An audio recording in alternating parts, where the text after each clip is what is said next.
everyone, it's me again, Tarsher. So karon magluto taog pansit sutanghon. So may olive oil na yan. Kani nga olive oil akong gamit. Seafood ang akong ibutang. Kay para manisa ako ara kay sila di mo kaunani kay gusto nila og sutanghon, pansit canton. So sutanghon ang ko ang lutuon kay nag-crave kog sutanghon. So ahos, onya sibuyas, dungano na nako butang na. Anya i-mix na nga nako. Ana ra siya kadali. Karon ako anang ibutang ang carrots. Just add the carrots. I-add lang nato ang carrots kay medyo dugay-dugay man siya maluto.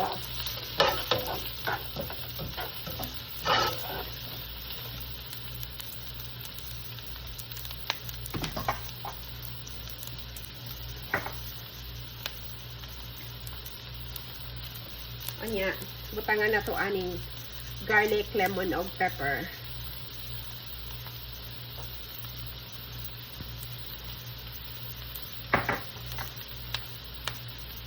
Anya, ibutang na nato ang just added seafood. I-add na nato na. So, kaning pagluto dali ra kainit sa lutuon kay i-add lang nila tanan.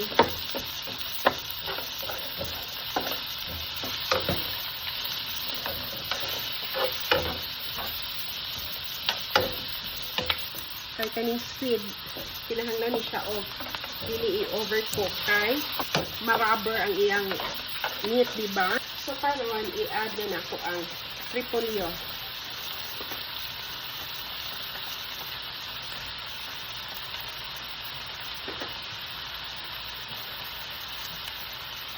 Kanya i-add na ni nako bell pepper, celery, og togi. Lami kayo ang togi.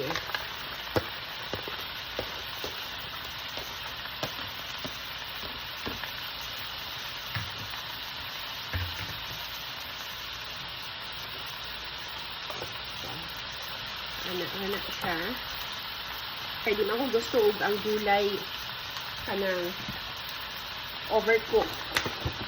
So karon ibutang na nato ang spinach. Mas gusto ko daghang gulay ang ako ang pansit kaysa sagol. Ana.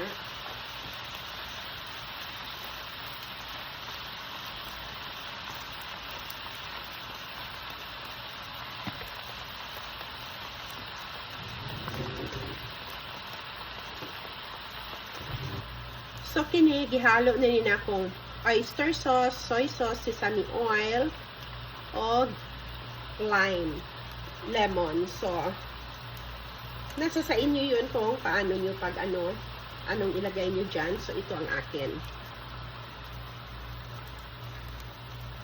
Sesame seeds.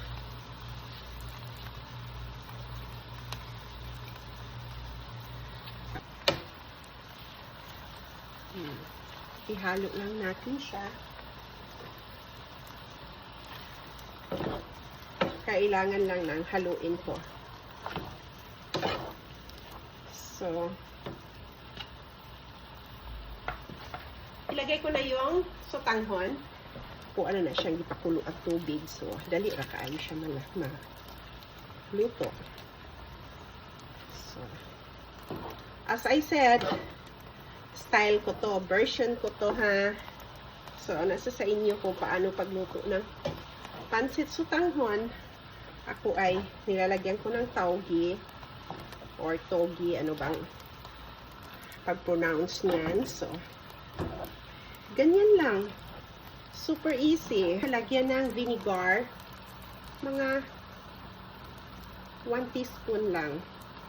Okay, pwede na siyang haluin.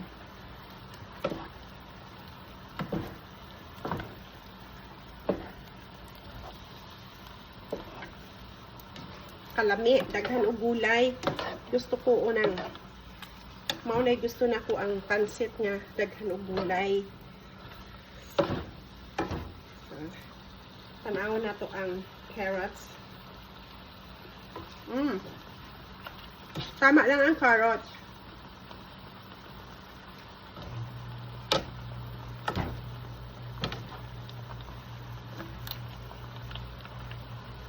Luto na ato ang sutanghon. Ang sarap. Kasi nga maraming gulay.